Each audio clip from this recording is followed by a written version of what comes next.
Hello बच्चों, सब तो पहला मेरे वालों प्यार भरी सत श्री अकाल। हाँ जी बच्चे, तुसी सारे ठीक होवोगे, घर च करोना वायरस तो बचे होवोगे तो मैं आशा करती हाँ बचे ही रहो, आपदे घर सुरक्षित रहो। हाँ जी बच्चे, असी लास्ट वीक जिहड़ा मेरा वीडियो सीगा वो असी पोएम कीती सी मैं पंजाबी पंजाब दा रहन वाला, जिहड़ी कि मैं तुहानूं बहुत चंगी तरह तरीके नाल समझाई सी कि उनके क्वेश्चन आंसरस बारे भी गल हुई सी, टिप्पणी बारे भी गल हुई सी। तुसी होप है तुसी उस पोएम के क्वेश्चन आंसरस आपकी नोटबुक ते कर ले होंगे। अज जिहड़ा मैं टॉपिक लिया है ये ग्रामर का टॉपिक है। ग्रामर के टॉपिक दे विच सब तो पहला असी करांगे किरिया। किरिया किसनूं आखदे हां बच्चे? जे किरिया पता है, जो उनकी परिभाषा पता है तो उसके भेद ईजीली असी कर सकते हैं। किरिया किसनूं आखदे हां? किसी भी काम दे होण जां करन दे बारे काल सहित सानू पता लगे उसनूं असी किरिया आखदे हां। किरिया दा जिवें खाना पीना, हसना, रोना, सोना, खेडना, बैठना, उठना, ये सारियां साडियां किरियावां ने। इन्हां इंग्लिश च इहनूं वर्ब कहा जाता है। किरिया दे दो भेद तुसीं शुरू तो कीते स्टार्टिंग तो, एक आकर्मक किरिया ते सकर्मक किरिया। पर क्लास 9th दे विच तुहाडे 4 भेद है। 4 भेद किहड़े किहड़े है? जिंदे विचों सब तो पहला आकर्मक किरिया की गल करांगे। आकर्मक किरिया किहड़ी हुंदी है? आकर्मक किरिया वो किरिया हुंदी है जिस वाक दे विच कर्म ना होवे, खाली करता होवे, उसनूं असी किरिया आखदे हां। आकर्मक किरिया आखदे हां क्योंकि वो कर्म तो बिना है। आ दा मतलब हुंदा है बिना, कर्म दा मतलब हुंदा है कर्म तो बिना। ते जिहड़ा वाक्य साडे कर्म तो बिना होवे उसनूं असी आकर्मक किरिया आखदे हां। जिवें कि मोहन खेडदा है, इसदा ये वाक्य है मोहन खेडदा है। ते दूजी साडी है सकर्मक किरिया। सकर्मक किरिया दा स दा मतलब की हुंदा है कर्म सहित, कर्म दे नाल। जिहड़े वाक दे विच कर्म भी नाल होवे ते करता भी होवे उसनूं असी सकर्मक किरिया आखदे हां। जिवें कि मैं उहदे विच तुहाडा एग्जाम्पल ये लिया है कि मोहन खेडदा है, ते सकर्मक दे विच मैं एग्जाम्पल लवांगी मोहन फुटबॉल खेडदा है।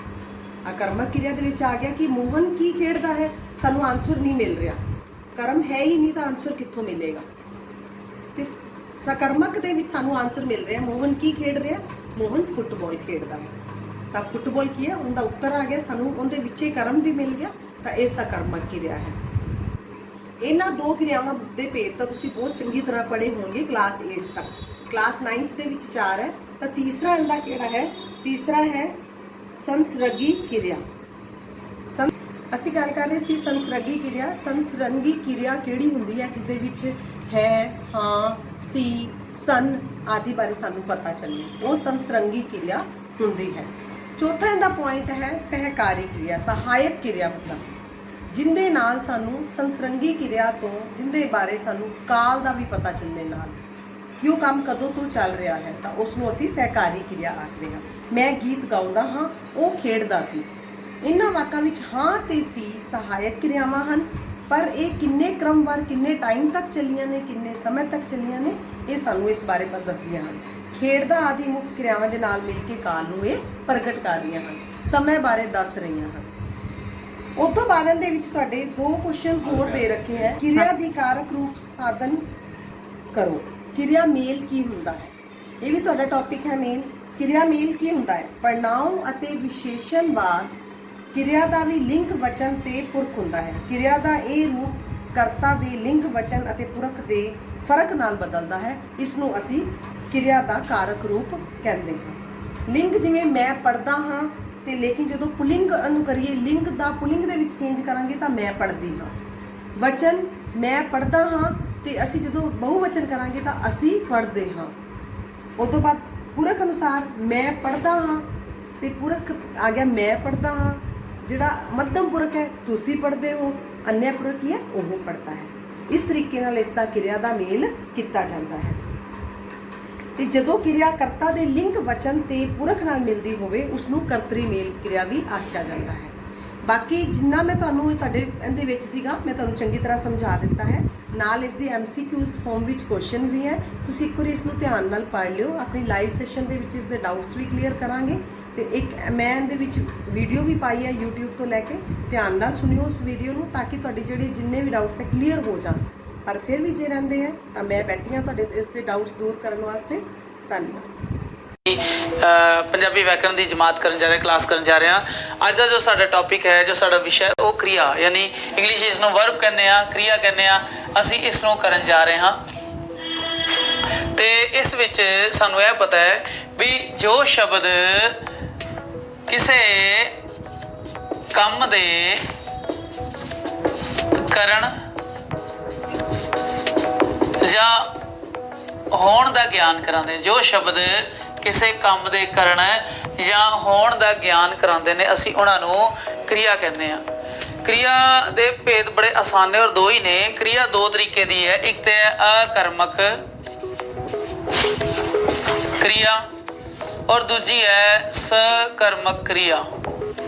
दूजी है सकर्मक क्रिया। हुण सानूं यह पता होना चाहिए सकर्मक ते अकर्मक क्रिया का भेद जानन लगे भी यह सकर्म ते अकर्म की है। कर्म जो असीं इंग्लिश विच करदे उसनूं कहंदे ऑब्जैक्ट। जिस क्रिया दे नाल करता ते आंदा है ते उस दे नाल ऑब्जैक्ट नहीं हुंदा। जिद्दां असीं कहने पिता जी पढ़ते हैं, पिता जी पढ़ते हैं। पिता जी तो करता है क्योंकि वो काम कर रहे हैं। पिता जी नूं करता या सब्जैक्ट कहांगे क्योंकि वो काम करने वाले ने, करता कारक। पढ़ना जो है वो काम है, इसका मतलब यह क्रिया है। पर क्रिया के अंदर ऑब्जैक्ट यानी की पढ़ते ने, की पढ़ते ने यह नहीं है, वो वस्तु नहीं है जिस चीज़ को पढ़ रहे हैं, वो हन यानी करता नाले क्रिया है। विचकार कुछ होना चाहिए जो मिस है, यानी ऑब्जैक्ट मिस है, यानी कर्म मिस है। इस करके अकर्म यानी ऑब्जैक्ट यानी कर्म तो बिना, अकर्म यानी कर्म तो बिना जो क्रिया होवे, क्रिया यही है। पढ़ते हैं क्रिया है पर इस दे नाल करता तो है पर कर्म गायब है। इस करके इसमें असीं कहांगे अकर्मक क्रिया। फिर असीं कहने सकर्मक क्रिया जिस विच करता दे नाल कर्म भी होवे, करता दे नाल कर्म भी होवे। इत्थे सी करता दे नाल कर्म ना होवे, ना होवे ते अकर्मक, जे उहदे समेत होवे तां सकर्मक। इत्थे लिखिया करता दे नाल कर्म भी होवे। फिर असीं लिखदे हां पिताजी अखबार पढ़ते हैं, पिताजी अखबार पढ़ते हैं। जो अखबार है पिताजी तो करता है, तुहानूं पहले ही पता है, और पढ़ते हैं क्रिया है, यह भी पता है तुहानूं। पर जो अखबार सी ना वो ऑब्जैक्ट आ गया, वो उत्थे कर्म शामिल हो गया।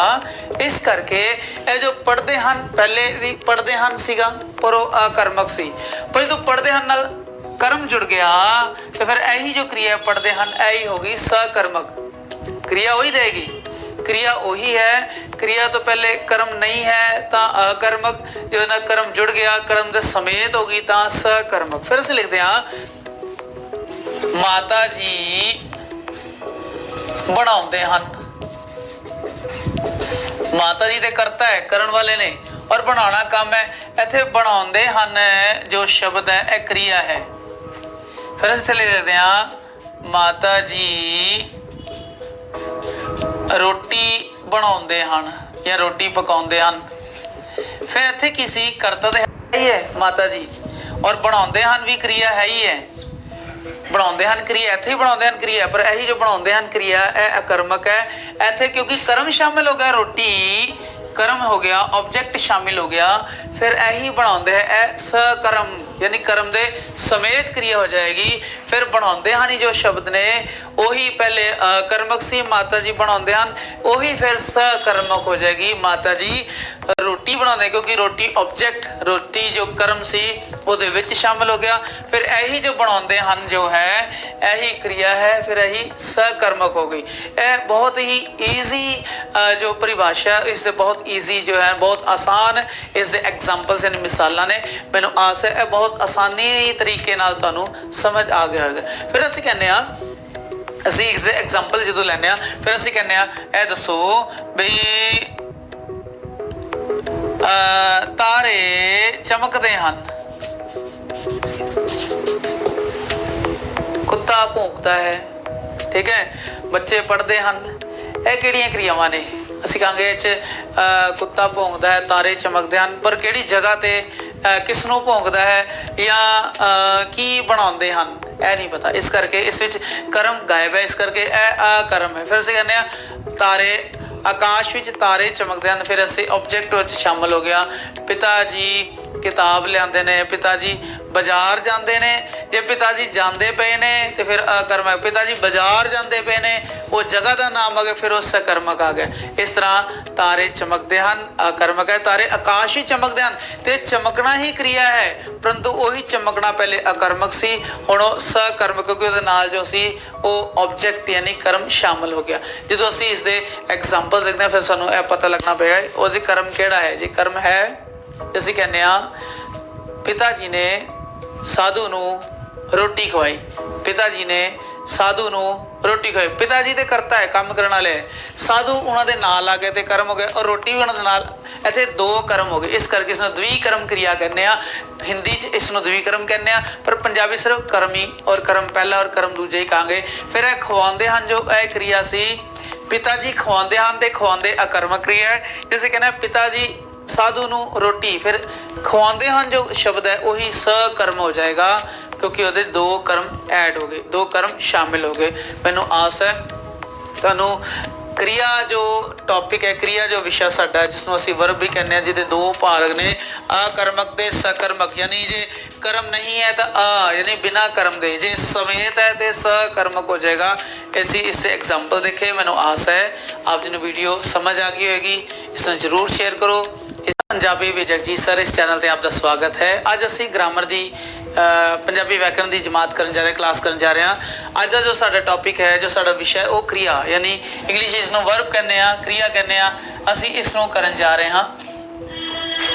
ते इस विच सानू यह पता है भी जो शब्द किसे काम दे करन ਜਾਂ ਹੋਣ ਦਾ ਗਿਆਨ ਕਰਾਉਂਦੇ, ਜੋ ਸ਼ਬਦ ਕਿਸੇ ਕੰਮ ਦੇ ਕਰਨ ਜਾਂ ਹੋਣ ਦਾ ਗਿਆਨ ਕਰਾਉਂਦੇ ਨੇ, ਅਸੀਂ ਉਹਨਾਂ ਨੂੰ ਕਿਰਿਆ ਕਹਿੰਦੇ ਆ। ਕਿਰਿਆ ਦੇ ਭੇਦ ਬੜੇ ਆਸਾਨ ਨੇ ਔਰ ਦੋ ਹੀ ਨੇ। ਕਿਰਿਆ ਦੋ ਤਰੀਕੇ ਦੀ ਹੈ, ਇੱਕ ਤੇ ਹੈ ਅਕਰਮਕ ਕਿਰਿਆ ਔਰ ਦੂਜੀ ਹੈ ਸਕਰਮਕ ਕਿਰਿਆ। ਦੂਜੀ ਹੈ ਸਕਰਮਕ ਕਿਰਿਆ। ਹੁਣ ਸਾਨੂੰ ਇਹ ਪਤਾ ਹੋਣਾ ਚਾਹੀਦਾ ਸਕਰਮਕ ਤੇ ਅਕਰਮਕ ਕਿਰਿਆ ਦਾ ਭੇਦ ਜਾਣਨ ਲੱਗਿਆ ਵੀ ਇਹ ਸਕਰਮ ਤੇ ਅਕਰਮ ਕੀ ਹੈ। ਕਰਮ ਜਦੋਂ ਅਸੀਂ ਇੰਗਲਿਸ਼ ਵਿੱਚ ਕਰਦੇ ਹਾਂ ਉਸ ਨੂੰ ਕਹਿੰਦੇ ਹਾਂ ਆਬਜੈਕਟ। ਜਿਸ ਕਿਰਿਆ ਦੇ ਨਾਲ ਕਰਤਾ ਤੇ ਆਂਦਾ ਹੈ ਤੇ ਉਸ ਦੇ ਨਾਲ ਆਬਜੈਕਟ ਨਹੀਂ ਹੁੰਦਾ। ਜਿੱਦਾਂ ਅਸੀਂ ਕਹਿੰਦੇ ਹਾਂ ਪਿਤਾ ਜੀ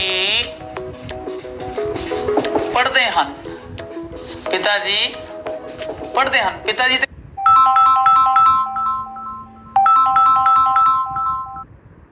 करता है क्योंकि वो काम कर रहे हैं। पिताजी नो करता या सब्जेक्ट कहांगे क्योंकि वो काम करने वाले ने, करता कारक। पढ़ना जो है वो काम है, इसका मतलब क्रिया है।